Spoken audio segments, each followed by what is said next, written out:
Thank you. All right, was that a little bit better? How y'all doing? That's a little bit more enthusiastic. You guys excited for the mini-series panel that we're doing here today? That was enthusiastic enough. Okay, great. I'm going to call them all on out here and bring them up. Are they ready to go? Diana? I think they are. Okay, first and foremost, I'd like to bring up Greta Blackburn.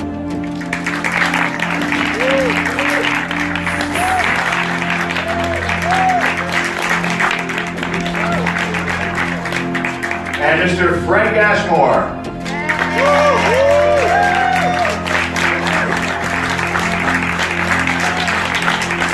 And let's give it up for Mr. Richard Hurd.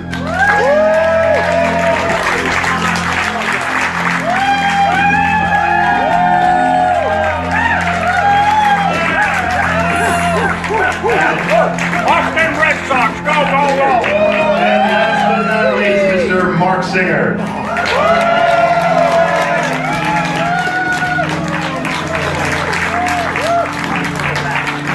Donovan himself. Guys. At least the seats are comfortable. I feel like I'm on a Pullman headed back to Arkansas. Yeah, that was going to be my first question. Where's my seat? I'm getting blank stares from all. Anyway, all right. So anyway, ladies and gentlemen, welcome to ComiConn 2017. For our V panel, I thought I'd start with a nice softball question about how you guys got involved with the V series. And Mr. Singer, I'll start with you. Well, I really almost wish I could remember right now. I mean anything. You know, I remember auditioning for it in front of the network.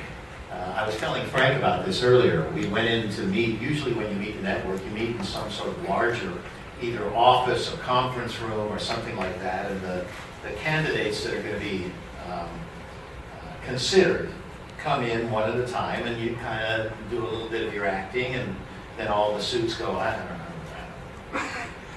know. And then after a while, you find out whether or not you're in the show or not.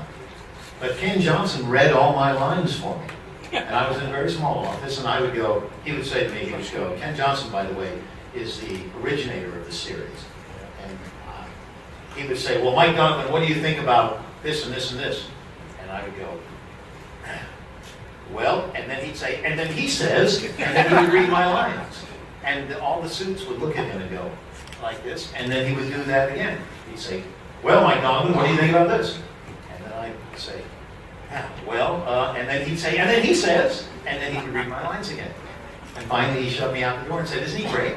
And that's how I got the role. But I don't remember how I was actually selected. Frank, I think, had something to do with that. I'm not sure. He may have a way of backstorying this for you. Frank, this may be for you. Yeah, I always play shortstop. Thanks, Mark. Can you hear me? Can you hear me? So, I'm going to assume, I'm sorry, I didn't mean to jump in, Richard, but I just wanted to take it a little step further from where Mark left off. Everybody that could possibly be considered for the role of Donovan was auditioned. I mean, literally. Mark Harmon, I mean, whoever you could possibly imagine that was working at the time that was a leading man. And this guy comes in and gets it. Because he's Marc Singer. I had this incredible advantage at that point in my career. My wife at the time was Kenny Johnson's assistant. She literally hand-typed the script. I mean, we weren't at computers yet, folks. And she came home one day after they had been putting this thing together for months and said, I think there's a part in this for you. And I said, ooh. Being the hungry actor that I was at the time. And I knew Kenny because I would go have lunch with my wife once or twice a week, and we became very good friends. Well, when it came time for the role of Martin to be cast, he said, Frank's got it. And that really didn't sit really well with Phyllis Huffman, who was directing it. God bless her soul. She's no longer with us. But she wanted her husband, David. David Huffman. to play the role of Martin, and he could have, and he would have been really wonderful because he was a wonderful actor. But Frank got it, and yeah, thank gosh. The gift that keeps giving. I mean, come on, folks. This is a gift for us too. You know that. They were having a really hard time casting the role of Donovan. I even read for it. No, that's not me. I would take it a step further with Marc, but you know, he's a martial artist. I am a little light in the loafer's wind. But he made me look good in several scenes. So I was not a Donovan. I was a Martin. And that's the way it went down, and that's, you know, the universe being somewhat in a state of perfection most of the time. Worked well. But anyway, Shannon said they're having a really hard time finding a Donovan. And I was a huge Marc Singer fan. The John Capoletti story, I'm going to blow it, Marc. Do you see what I... Well, yeah, he came into town for me, Taming of the Shrew. I wish I could have seen that performance. But what was the one? Yeah. And, you know, those two performances alone, I became a huge Marc Singer fan. Being an actor myself, I appreciated this actor a lot. And I said, have you read Marc Singer yet? And Shannon said, who? I said, Marc Singer. And she took that to Kenny, and the rest is history. Shut up, Frank. Well, as Marc said, you know, the world is, sometimes the callbacks, you go back once, twice, 3, 4, 5. In New York, I've had as many as 5 callbacks on shows. But God bless you, Phyllis, David, thank you, God bless you. I was doing T.J. Hooker at the time with Bill Shatner. And we were in our 3rd season. And I got a call from Phyllis Hooker. And it was an offer to play the Supreme Commander in V. They offered me the part. And I said, of course, you know. Then they gave me the dates later. So what I did, you have to be clever. I really like to work with the crew, and especially the production manager, because if something happens, you go to the production manager. They're the guys that make up all the schedules. And the guys that look after everything. And I learned that never call my agent about anything like that. I always took care of that myself through somebody that was in a position on the set with the staff that would do it. So I had a conflict, a work conflict. And first of all, I said, sure. And I called, I got the name of the production manager on V. And I already had Aaron from the production manager on T.J. Hooker. And I explained to both of them what was going on, that I was needed. Just, see, sometimes they'll use your life for one day, and then there's a week or 2 jump until you actually get into the meat of the show. But they needed me, like, for 4 hours on a particular morning. So the 2 production coordinators got together, and they made it possible for me to do V in the morning, and go back and do T.J. Hooker in the afternoon. And because my part, many of the scenes I had were just me. 2, 3, or 4 pages of dialogue, which I love. I love those long things. And working with Jane, with Marc, and Frank, and our lovely Greta. We had Ken the first season. And what was that guy, Richard somebody? He was a real pain in the ass. Richard Heffron, was that his name? Heffron. Yeah, there was something missing something. You know, but there was another thing. They had me down there the first day. But I am very, very grateful. And I'm very fortunate. I'm very grateful. I had a wonderful time doing it. I met some wonderful people. We still have a band that holds that. And Jane, oh God, Jane, a former Miss New Hampshire, great gal. We were fortunate, but I have to tell you, you can see, we were lucky enough to be in a show where people actually talk to each other. We didn't have any digital things flying in the air. They had a little buzz in the throat, they got rid of that. This was all dialogue where actors talk to each other. You know, now it's, $200 million to make a movie, come on. We did V, basically, it was a dialogue show.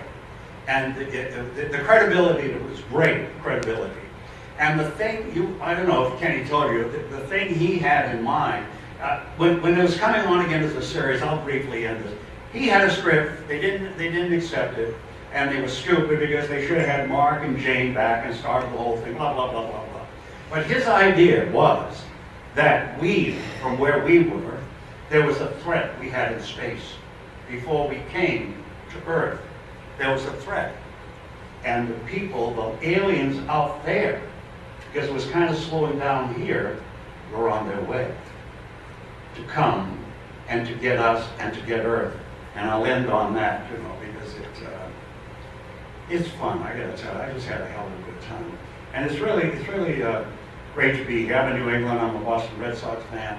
I was a Southie guy, a Dorchester guy, and a South End guy. And I bless you all and thank you for coming. So, Greta, the same question for you as well. How did you get involved? Yeah, well, I got beef to pick with our little Miss Jane Badler. So I had gotten this script called V, and I guess, Frank, it's kind of like the story we said, everybody in the world who was breathing in male was reading for Donovan. So the part of Diana was, obviously a great part. So I went in to read for Diana. I felt really great about that reading. I thought, wow, nailed that sucker. So I lived very close to the studio. I lived in Studio City, and there was a tennis. Marc, you probably played tennis at the Studio City tennis. And Richard, I went to play tennis a day or so after a couple of meetings, and I got a call. It's about they're gonna make you an offer. I'm like, nailed it. I think I aced a couple people on the tennis court that day. So, end of the story, as we now know, as we sit here today, is I got the part of Lorraine, and I was happy for that, and I was happy for Jane, and she and I became friends. But it's kind of one of those, acting's a weird deal. My run of show on V was trippy because, like I said, I lived very near the studio. There was a tennis court where I was playing tennis a lot, and I could literally, they tell me, we're going to get you sometime this afternoon, we're not sure, we're going to start sprinkling red dust maybe around 3 o'clock, I don't know. And I'd go play tennis, and I'd get the call, and then I could pop over and do it. So it was a really fun job to do, and it went on for a long time, even though I just showed up sporadically, but it was really close to home. So it was kind of like shooting a show in your backyard. You just kind of waited until they were ready for you, but it was a lot of fun. Anyway, that's my story about that. Frank, did you get a chance to answer that question? You answered it for Marc. I was just kind of wondering why Greta didn't think I played tennis. Well, I've seen these guys play. I know they do. The red dust thing? Yeah. Oh, that was a trip. A quick interjection. I was sure that at this stage down the road from that we would have some weird disease. Oh, yeah, Didn't you think that? Well, yeah, they came to you and they said, okay, we're doing the red dust thing. And it was flocking. Oh, yeah. It was flocking. And we were breathing it. Yeah, well, the disclaimer was, it's going to look great, guys. Don't breathe it. It'll kill you. So, it was a really strange experience. And poor Andy Prime had like a bucket of it poured down his gullet. Andy's still alive, isn't he? Oh my God, Andy Prime's alive. No, that was a joke. He's talking about Andy Prime. He's living in a little town outside of Asheville, North Carolina, amongst all his friends and relatives. Andy and I we did 65 years ago. Is it 65? Something like 63 maybe. I met Andy, we did a road show of Mr. Roberts. Mr. Roberts. Mr. Roberts. Yeah, we did a road show. As a matter of fact, we came through here. We played like the Warwick Theater and blah, blah. Anyway, Andy, God bless him, he got his break. He replaced all 4 or 5 of us came out of that and eventually ended up with a series or whatever. We were blessed. And he replaced Tony Perkins on Broadway and Look Home with Angel. And what they did, they had he, Ed Begley, and another a wonderful actress. So the three of them, when the three leads that originated the part on Broadway, when they left, they had the other three come in, and who had the opportunity of working together. So, and they weren't paying Andy any money. And the agent said, "You can't do that." He said, "Bullshit." He said, "I'm going to do this part. I have to do this part." He did. People saw him. I think it was MCA or whatever, made him Universal. And that was the beginning of his career. When he came out to California, he continued in the theater. He did Long Day's Journey into Night with Charlton Heston. Andy was always doing theater and film. And that's the way it used to be with actors. It doesn't make a difference where you do the play, Kalamazoo, New York, whatever. You take the vow of poverty and you do a play. And it's good for this muscle up here. But I could never do 8 performances anymore. I don't mind you do an equity every show, 3 or 4 nights. It takes, you don't realize, a tremendous amount of energy. Tremendous amount of energy. And Frank, right here, my favorite part of all that I ever played, Frank produced it. I played Willie Loman in Death of a Salesman. And it was remarkable. We had a remarkable cast. And such a gift you gave to me, Frank. Well, you gave, God bless you, and I want to thank you so much for you and for lovely Shannon.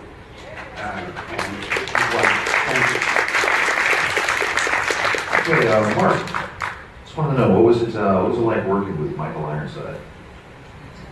Wow, that was funny. Michael Ironside brought a kind of a dark weight to the show. And I have to say that it was always a challenge when Michael and I were on together, and we were on together a lot, because we were sort of the yin and yang of the storyline. We both were on one hand moving toward what we hoped was the salvation of all mankind against evil and all that sort of stuff. But on the other hand, we rubbed up against each other and were sort of, we had a lot of friction. And I have to say that was the way it was off camera as well, is that we did not get along very well together. And I found him to be difficult to work with, and I think he found me to be just as difficult in return. I think in that way, art and life really kind of contributed to the sort of what you'd have to call, what's called, generally speaking, it's called the electricity in the performance. Because we really did have to accommodate each other each time we were in each other's presence. And it's taken me a long time to try to figure out how to express that in a civilized manner. But you know, there are not all of what is called art or even entertainment is produced in a la-la land experience. Some of it is produced under great stress and contention. And in many days and in many ways, we were stressed and contentious with one another. And out of that, I think, came some very good work and came some very good resultant product in terms of communicating with the audience and making the audience feel the sincerity, for want of another word, the sincerity of the moment. And I ran into Michael later, just in one of the local stores, and we still are civil. That's the story. That's good to know. Can I just, well, it's kind of a question for Marc. I think one of the most entertaining segments of V, actually V the Final Battle, was that wonderful fight that you and Michael staged down in San Pedro. That was a kick-ass fight. I staged that fight, and I took charge of that fight because I was on the show before Michael, and as Frank pointed out, I was known for being a very physical actor anyway, and you know, we were young and having fun, and we got to do whatever we wanted to on the set. It was like going to an adult playground every day. You could blow up cars and slide them around and fall off of buildings and have fights and tussle around. It's like being a big kid with a more serious kind of purpose to it. Yeah. So I staged that fight essentially on the truck, and the thing about that was that the night before we did this fight in that scene,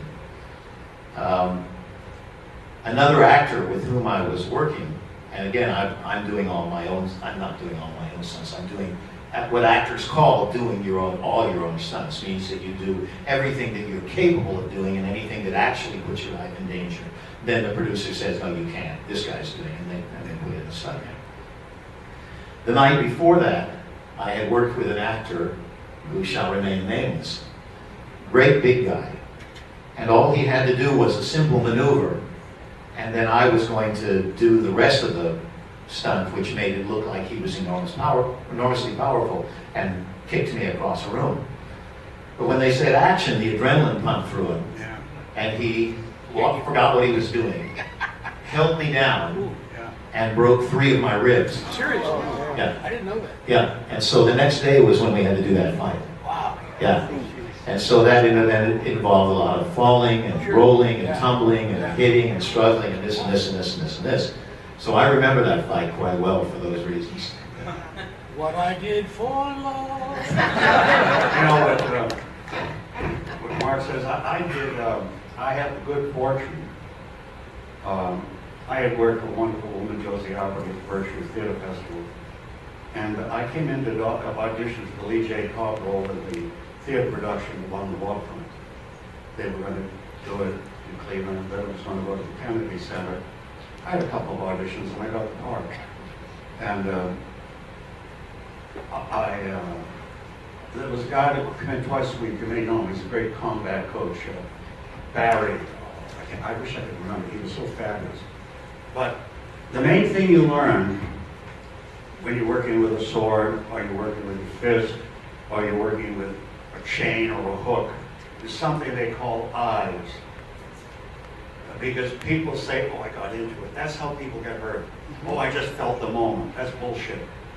Felt the moment. And like in that fight, when it started, you saw the grappling hooks. We fought with the real ones, real grappling hooks. Then we threw each other into the bale stuff, and we dropped them. We picked up the rubber ones. Then we continued the fight, dropped it, and I pushed him. Then I grabbed the chain, and I started whirling and whirling, going after him with this chain. And all the time, then we had the fight that he staged. All this time, we gave each other permission, and it gave you the opportunity of knowing we were set. You have to take yourself from inside the part to consciously being there, unless you've done this fight 40,000 times, so that you don't hurt that person, or that person doesn't hurt you. And it'll come off. A lot of people just say, oh, I got into the moment. Bullshit. Because a lot of people get hurt on stage that way. Anyway, I know exactly what he said. These fight things, you see a lot of them, and these guys that do these combat guys are just remarkable. You know, another guy that's started, that's right around too, is Steve Rankin. Steve Rankin is another guy. I used to play with a group called the Enterprise Blues Band. I played the Gut Bucket. And it was a bunch of us from Star Trek, and we toured around the world. There are CDs out there. Anyway, that's another story. But that is a very important thing, the ballet. Also movement. You'll see a lot of actors that have had a lot of television, film experience. And when they come on stage to do a scene, the only thing you recognize is the head, because they don't bring the body of the character out on the stage with them. They're just used to these close-ups. So they don't realize that they have a body that goes with that. And then they whisper. They've never learned how to use the diaphragmatic situation. Actors and Marc and also, it's very physical. You have to train. You have to keep fit. You have to learn things. You have to keep your eye and your mind to what you're doing. And then there was the Boleslavsky, one of those old teachers, said, once you do all of that, you get all ready. He says, then you go on stage, you tell them to drop the net, you walk out, and you forget everything. Just do the part. But the preparation for all of us in the theater, the preparation for an orchestra, the preparation for athletes that goes on for years, it's remarkable the discipline that goes into that. But Richard, I'm through. I gotta talk fire. Can I tell the girl story here? Absolutely. So the fight scenes, and I know Yeah. everybody's had that happen, so I'll make this brief, but per what we're talking about. I'm in Korea. I'm shooting a movie. I'm there for 7 months. It's a movie called Soldiers of Innocence. It only showed in Korea. I don't even think you can see it here. I'm playing a nun. I've got the long nun's habit on. I'm in Korea. All of the technicians, all of the crew are Korean. And I'm then married to a guy who's over there making sure I'm okay and safe. And there's a scene where everything blows up around me. And he walks around to all the stunt guys. And by the way, the head stunt guy was a guy called Fingers, because the only guy in Korea who did stunts that had all his fingers left. They'd all blown their hands off. So should give you an idea where I'm going with this. So the scene is about to happen, stuff's gonna happen, my husband walks around and goes, now there's no gasoline, right? Because we'd seen the stunt guy with the cigarette hanging out of his mouth, running across the field with a bag of gasoline. There's no gasoline, no gasoline, no gasoline. So I'm in the scene, thing goes off, next thing you know, my nun's habit's on fire. They pat me down, they put me out, and my husband says, well, I thought you said, no gasoline, no gasoline. They go, no gasoline, diesel fuel, diesel fuel.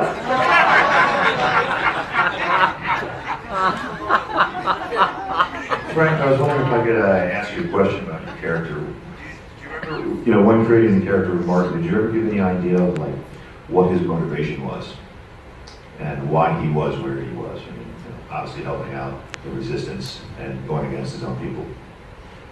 Yeah, you read the script, you realize, oh, I thought I was in the theater. You read the script and you realize that your character is there for a specific function. What is that? What is the objective? What is he going for? Well, we've all seen it. We all know what we're talking about here.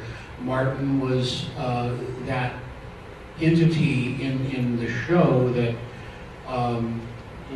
harken back to the French Renaissance when there, Resistance or Renaissance, Resistance, and he was that brave soul that realized that what his people were doing, very much like President Trump realizes that he's got people in his cabinet that are turncoats as well, I guess, too. We're kind of hearkening back to that. Anyway, he just did not believe in the cause that was put before his people, and that motivated him to a point of the fear of death. And he was constantly, I realized going in that I had to somehow, without being over the top, and I'm afraid that some of the times I was, that he was going to be found out and killed. And there is that great scene between Marc and Jane and I where Martin is discovered. He turns me in. Donovan turned him in. Someone posted, oopsie, it's Martin. And there was that was the through line for my characters, that I was going to be discovered and found out, and death would have been an absolute certainty. So with that in mind, that's how I approached Martin. He was not, I wasn't running around fearful, but there was that underlying urgency that we needed to get this message out quickly and move on, because it's pretty dangerous what I'm doing. Most of my work was done with Marc. A few scenes with Jane, but most of it was with Marc, which was a huge delight for me, because he's a wonderful actor, very generous, he's always there, he's just always available. And it made my work really, really easy and most enjoyable. That's not how I remember it, but that's okay. I remember myself as being enormously difficult and you being extremely generous, but well, there was that too. The Martin personality, I think the thing that struck me in the playing of it was that there were the hardliners who followed the code because they believed in the code. And then there were the people who were wearing the uniform, but considered morality as well as duty, and considered their duty to morality as strong as their duty to duty. And that was the construction of Frank's character, was to carry that message forward. Because remember, when V first began, it was a sorry guys, a disquisition on the dangers of fascism and creeping fascism, and of us turning into an Orwellian state, either from without or from within, and that people who were designated to have positions of responsibility in that Orwellian state still had a choice to make, and that all of us should remember that in our own personal lives, because what is art or entertainment but a reflection and entertainment, and hopefully, if it's worthwhile, also somewhat of an instruction without getting too heavy-handed about it. Okay, Richard, I wanted to ask you about, I guess, your career. You played in V, you played Spring Commander John, essentially in Admiral. In Star Trek Voyager, you played Admiral Paris. In Sequest, you played Admiral Noyce. And in Quantum Leap, you played Captain Galaxy. Well, why didn't you go to the Navy? What? Why didn't you go in the Navy? It seems like you're pretty good at the military officer. I was a West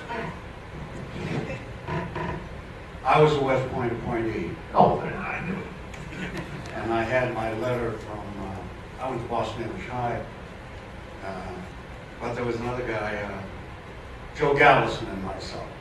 Joe did so well, Joe Gallison, we were both military drill, all this, all that. We had Colonel Driscoll, all this, all that. And it suited me, I felt at that time. And we got our letters, and we got this. We had to get, I got mine from Salt and Salt. He got his, you had to have a letter of introduction. Blah, blah, blah, blah, blah. Well, I failed the physical. Didn't make it. Joe did. Joe made it. And Joe was only in school for less than a year, hurt his back.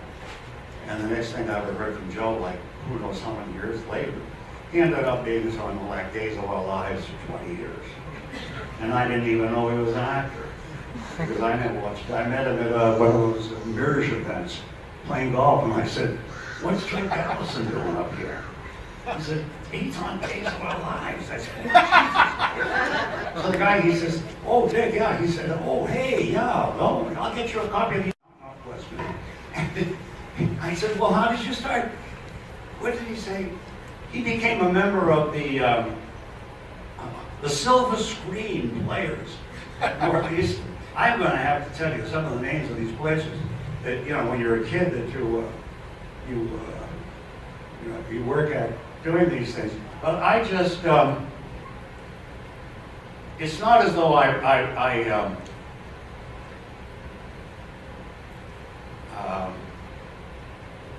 my dad, I lost my dad because of World War II. But in my time of life, at my age, at that time, there was a whole different sense, a whole different rhythm going on in America.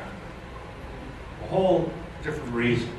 What you wanted to do there. We didn't deal with television. We were kind of far away. Nobody could get to us, and this and that. And you didn't feel you were going to go out and really hurt anybody. And you were naive. We were all naive. What the hell did we know? Well, they were just, the military seemed like a good thing. And finally, when I did get in, I didn't do too badly. But, then all of a sudden you realize, it was about land, it was about oil, it was about giving people money, too many people. Well, I won't go on and on. But I always had, there was a discipline about me. I had a pretty good frame at that time. I could shoot pretty good, and I didn't mind being ordered around or have things like that. That's why it got me into a little trouble though. With some directors, I had a lot of fights with directors, and also casting directors. I had some very bad times with them. it got very vocal and very vulgar at certain times. And it's amazing, out of all those vulgar things, I would come back for a callback or something, and I would use terrible language. It was god-awful language, and I said, well, that's all we're going to do. But it's funny, but when I did it, that's what they wanted. Well, I'll give you for an instance, then I'll shut up. There was this show that took place in Boston. You probably know Isles, somebody in Isles. Two women, they're wonderful women. Yeah, I went in for that. And they wanted a whitey bulger kind of guy. And I went in. And there's this great gal in the casting for all the wonderful people. And I said, well, this play takes place in Southie, doesn't it? South Boston. I said, well, I said, live there and this and that and so forth and so on. I said, you want a Boston accent, don't you? She said, oh, no, we don't want that. We don't want that. She said, because everyone would be coming in with a different kind of Boston accent. I said, oh. I said, okay. And I said, this takes place, and you want this kind of tough guy? This takes place in Southie? And I was brought up, I said, well, I was brought up in the south end of Boston. And we always looked at Southies like a bunch of pussies. And I said, you know, the men are brought up in the south end, not a bunch of pussies like from South Boston. They came out, this is in an audition, and they're kind of looking at me, so they said, would you read that paragraph there? So I read the paragraph. This is how this is. They read the paragraph. And this one casting guy leaned forward, and he said, would you read that paragraph to me again and make me cry? Would you read that paragraph to me and make me cry? Oh my gosh. And I'm only saying that because this has happened to all of us. When you're in that room, the best thing to do when you're in that room to get a job, as soon as you're done, is get your ass out of there. Because you leave something in the air, good, bad, or indifferent. You leave it. And that's left in that room. If you start being friendly with these people and this and this and this and that, it's dead. You kill your part. You kill your part. Go in half being the character. I mean, the audition, 2 minutes in a room could make a difference to your entire life of getting a series or not getting a series or just getting a job. And I put myself out of a lot of jobs like that because I couldn't censor myself. I did. And who knows? And why things happen and so forth and so on. But I have a lot of people to thank putting up with my bullshit. You know, I'm doing all these. They used to call me when I started doing comedies, he has boyish charm. You know, oh, I didn't know you could play heavies. I did China Syndrome. Oh, I didn't know you could be a mean guy like that. They forget we are actors. That's our job. So, you know, anytime you want us to jump through a hoop and you want to pay the right kind of money, here we are, folks.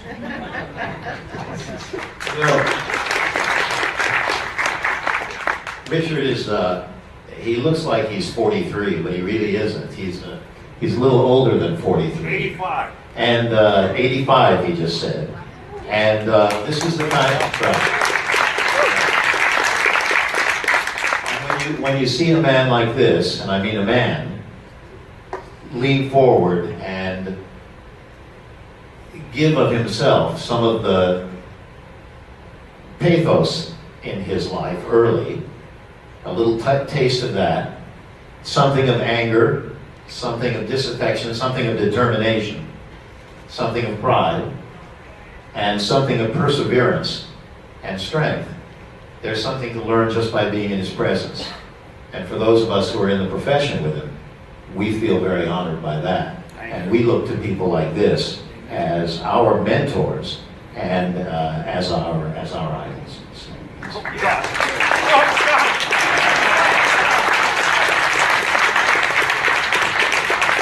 And you know, Marc, further to that, and that's just such a great sentiment and so true. I don't know how many of you in the audience had, and you're here because you're V fans. One of the things I've discovered in my little Lorraine piece of the whole V story is that there are fans out there that have actually become, I'm going to call them friends of mine, people who have shared with me how this series helped them at times in their life, the escaping into the world of V. And for me, and Marc, you just remind me of this, and Richard, for me, the privilege of being on this stage and being involved in this community is that when you meet someone who tells you that in their adolescence, and I'll have to admit, I hate the part that they tell me they were like 12 when they saw me. We won't go there. Don't ever remind actors about how old you were. Oh, I was only 10 years old. I don't want to know that. But when they tell you that in their childhood, the only escape they had from abusive relationships, from horrendous childhood situations, was when they would go in the room and turn on that TV and watch the show. That's when, as an actor, not just for someone appreciating your creativity, but appreciating just how you've affected their life on a very deep and personal level, that it becomes really a privilege to be involved in something like this. So I just personally want to thank you guys for being the kind of people you are, and because you, as actors touch you in roles that they play, you conversely touch actors' lives, and that's a huge gift to us.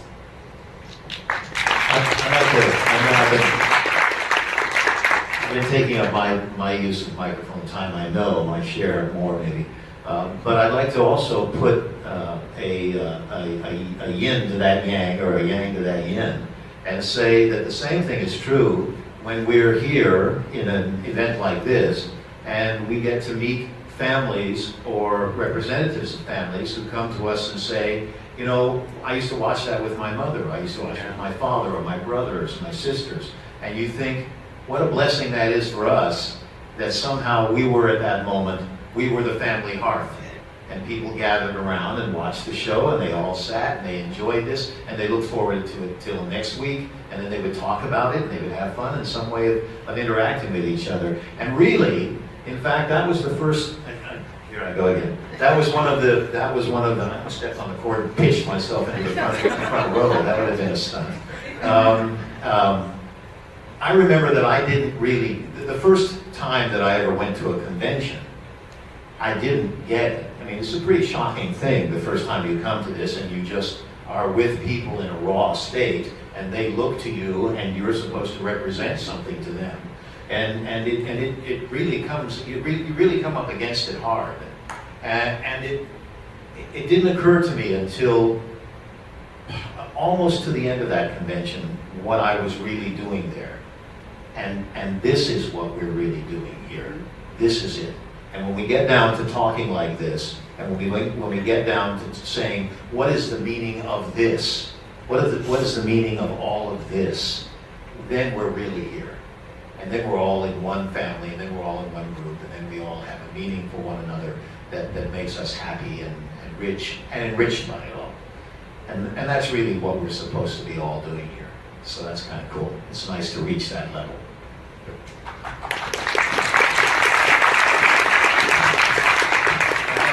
That was awesome, Marc. It reminds me of the first convention I did. It was right after the first 4-hour miniseries aired. I don't know how it happened, but Jane Badler and I ended up down at the Marriott around LAX. It's because you were both drunk. Could be. I was drinking in those days. 25 years clean and sober, folks.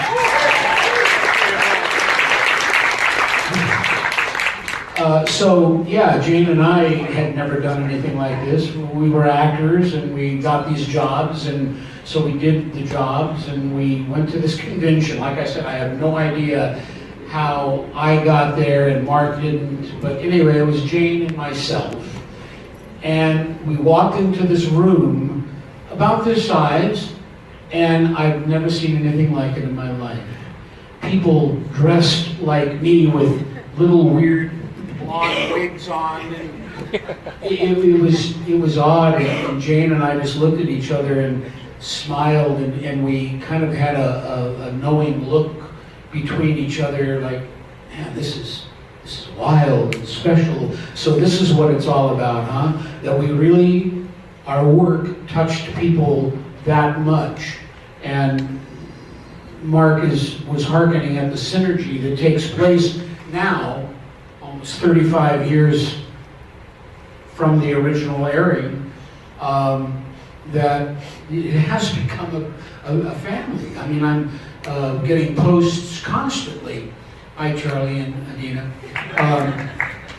from people who have embraced this, that the creativity that's in this room is awesome. These costumes are incredible. The replication of the costume and the spot-on eye for detail is really wonderful, and that has taken its own level of creativity. What we did was ours, and now you're doing yours, and the fact that you guys are here means you have childlike imaginations, which must be applauded, because there needs to be more of that on planet Earth, especially today. So I, again, along with Marc and Richard and Greta, we thank you so much for being who you are and keeping this thing going. And I want to mention that the group that we talked about is my mic. Mike is off. They shut you out. You really are great at that. Anyway, I just want to, that's the CTV, the Connecticut V group, and it's led by Charles Monstead. There you go, Charles. Great. Charles, unfortunately, we come to the end of the panel, but since it's my panel and I'm hosting it, I get to ask a particular fan question. I want to get Looks like Jane Badler. I wanted to leave V just real quickly and ask a question of Beastmaster. And I was wondering if maybe you can reflect a little bit, because that's an awesome movie, and I just want to hear you talk about it. Don't take your shirt off, Marc. Okay, I'll be quick. You guys don't have to stay for this. You can go. No kidding. If they didn't ask me, I would walk out if it was yours. I know you would. Wouldn't Go ahead. You would. Yeah, sure. Why not? Good to know each other. We hang. It's all good. Okay. What did I tell you about V? Beastmaster. That's what it was. Thank you. Yeah. Where am I? Okay. Beastmaster. It was the experience of a lifetime. This is what Hollywood is like. I can do that one. I'll do this story. And I don't mean by any means to put a hackneyed tint on it.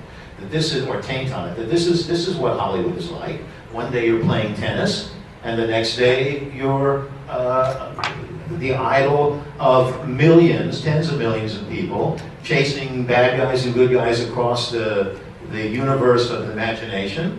Another day you are running a theater, and if you're not running a theater, then lo and behold, you're in the same position. Suddenly you'll be remembered forever for this character. Or you're a man who was in the army, and then the next thing you know, everybody has seen you everywhere in every movie, and you're still here, and you're still nailing it every day. And that's what that's like. And one day you're walking along the street, and the next day you're the Beastmaster from then on out, and you're remembered for the extraordinary experience of being able to work with a tiger that changed your life, and with human beings that became a part of your family for the rest of your life.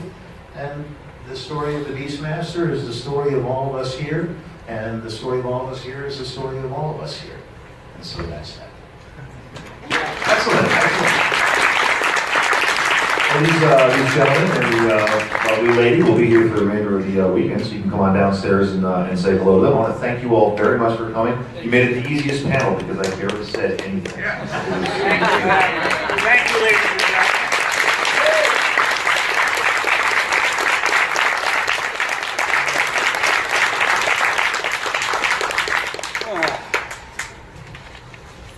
Are you coming with us? Right downstairs. Did you say this was moose? That's a moose. So, M-O-U-S-S-E. Yeah, but if you got one moose, what do you have when you have two of the species? I don't know, Frank. What do I have? Meat. Thank you.